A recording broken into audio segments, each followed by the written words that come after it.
Bienvenidos, bienvenidas al Buzón de Diego. Como cada semana dedicamos un episodio a contestar tus dudas. Así que si tienes alguna pregunta, déjala en los comentarios del vídeo de YouTube y la tendré en cuenta para la semana que viene. Así que vamos a empezar con Lorena, que nos dice: mi academia me recomienda que no innove, que le hablo de cosas, dice que le habla de cosas que yo digo en mi formación, que le habla de metacognición, de aprendizaje cooperativo, de evaluación formativa, y le dice que no se complique, ella es de orientación, que no se complique y que se centre en lo básico que le da la academia, porque al final el tribunal no quiere estar ahí y lo más seguro es que la pifie.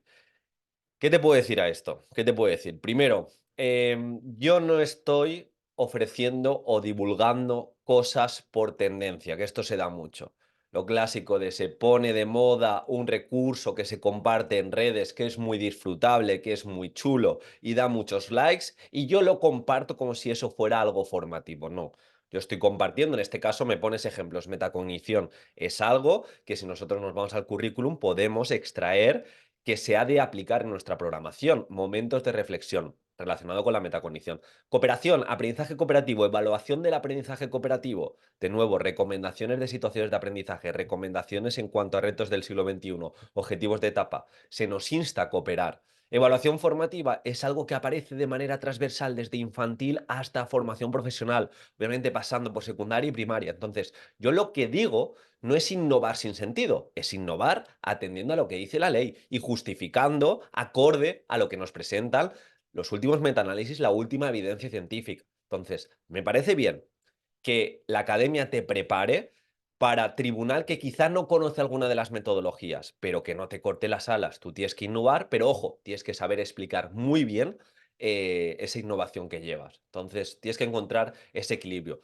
En este sentido, justo ayer es que me hace especialmente ilusión compartirlo, como que cerré un ciclo. Yo hace un par de años me empecé a formar con Mariana Morales y luego estuve en mi podcast y ayer la tuvimos de profe dentro de la Academia de Programación. Hizo una clase de 80 minutos acercándonos cómo aplicar la evaluación formativa, tanto antes, durante como después de la situación de aprendizaje, y creo que dio muchas herramientas que os van a ayudar justamente a lo que hemos compartido en esta pregunta, a diferenciaros, pero con sentido.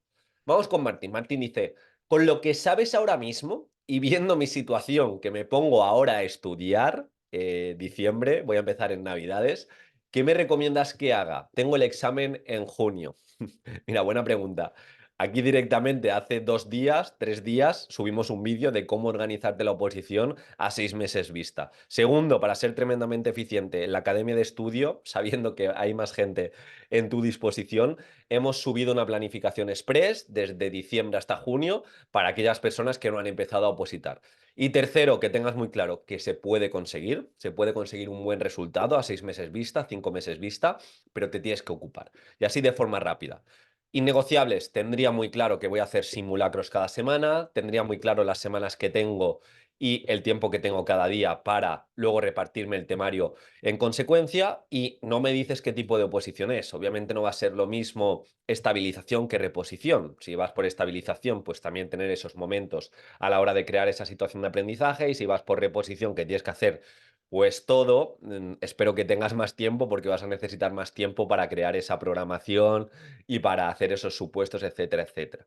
Pero ponte, ocúpate, dedica un día entero a planificarte. Si no sabes cómo planificarte, échale un vistazo a la Academia de Técnicas de Estudio, que es acceso de por vida, y empieza a ocuparte, que se puede, ¿eh? Se puede, Martín, no te vengas abajo.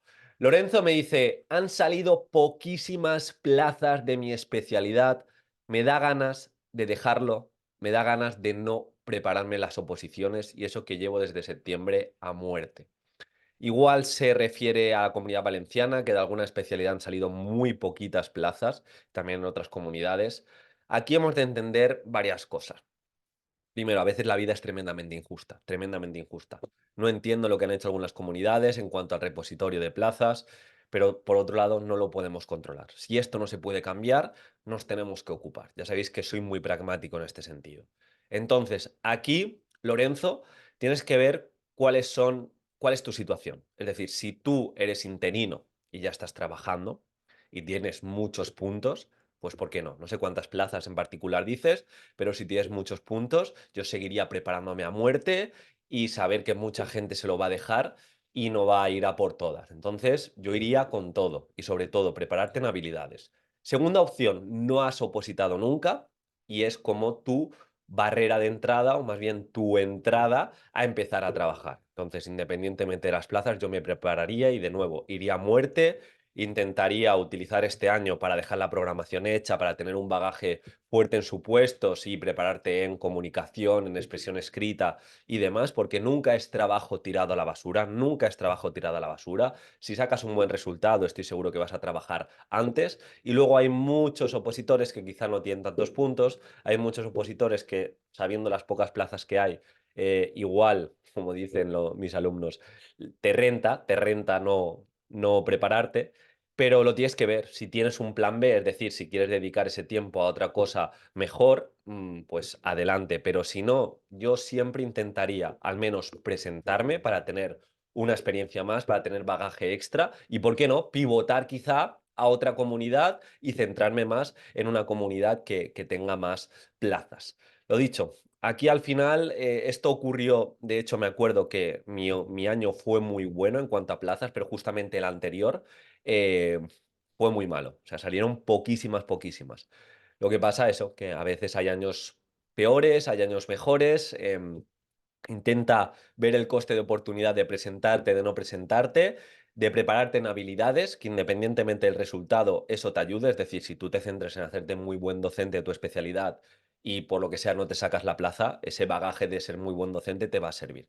Pero bueno, al fin y al cabo tú te tienes que ocupar y de nuevo, cuando pasa esto, lo bueno es que hay mucha gente que lo deja. Entonces la competencia no es tal como parece. Cuarta pregunta, pizarra de Sara. Tardo muchísimo en repasar, casi más que con el tema. Le estoy dedicando prácticamente 6 horas a repasar un tema y 6 horas a estudiar un tema. Pues a ver, Sara, no sé cómo estás estudiando. Aquí lo primero es que quizás si le dedicas tanto tiempo a repasar es que no estás estudiando de forma activa, es decir, no estás aplicando técnicas como la evocación, como la práctica espaciada. Igual no tienes un sistema de repasos activo consistente en el tiempo y por eso te cuesta tanto. Estás estudiando de forma muy pasiva y te pones a repasar, te das cuenta que no te acuerdas de nada y así es muy complicado. Otra opción es que igual estás en el primer momento de tu preparación. Es normal que los primeros repasos cuesten más. Es normal que cuando aplicas buenas estrategias de aprendizaje al principio hay una curva de aprendizaje y te cueste ese poquito más. Pero una vez que la pasas vas a ir más rápido y te va a cundir mucho más.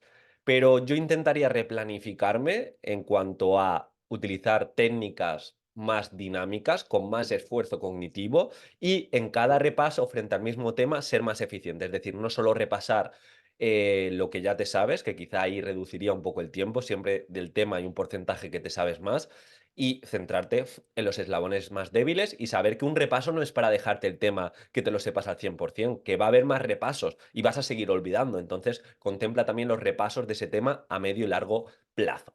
Y por último, Marta 13 Ins dice que está muy agobiada por el supuesto, que están haciendo en su academia muchos supuestos prácticos, pero cada nuevo le sorprende y no sabe ni cómo abordarlo, y que lleva ya hechos 8 supuestos prácticos. A ver, bien, primero de todo, normalmente las academias, o yo en mi preparación, esto lo hacemos mucho, intentamos tocar supuestos diferentes, es decir, con diferentes alumnos con necesidades específicas de apoyo educativo, con diferentes casuísticas, para preparar. Normalmente hay comunidades y comunidades, pero no suelen ir a pillar tantísimo en la oposición, pero sí que es cierto pues que te tienes que preparar de una forma holística y entendiendo bien lo que te pueden pedir. Entonces, yo te pediría que no te agobies, que sigas con esto, que sigas, que cada supuesto te sirva. Es decir, si has hecho ya un supuesto de trastorno de atención, de altas capacidades, de preparar un proyecto, ese tipo de supuestos, trabájalos, incluso estudialos, para que si te sale algo similar el día del examen, pues lo puedes hacer de la mejor manera posible. También entiende que de forma paralela a lo que te está exigiendo tu preparador, tu preparadora, coge la legislación, profundiza en ella, intenta desgranar los criterios de evaluación, intenta desgranar cómo está segmentada tu especialidad en cuanto a objetivos de etapa, retos del siglo XXI, e intenta tener propuestas y actividades para, para cada, para cada apartadito. Entonces, el agobio es normal, porque el supuesto es algo tan poco acotado que te puede salir de todo, pero has de comprender primero lo que tiene tu especialidad. Si me lo hubieras dicho, igual te podía guiar un poquito más. Y segundo, seguir haciendo y formarte en todo lo que te puede salir. Pero suelen, normalmente, el 90% de las veces, suelen poner supuestos bastante manejables en los que te tienes que centrar mucho en el tiempo que tienes disponible y no ser redundante. Así que bueno, estas han sido las preguntas. Lo dicho, si tienes cualquier tipo de cuestión, te leo en los comentarios y lo trataremos la siguiente semana. Muchísimas gracias por interactuar y como siempre agradezco mucho el apoyo. Un abrazo.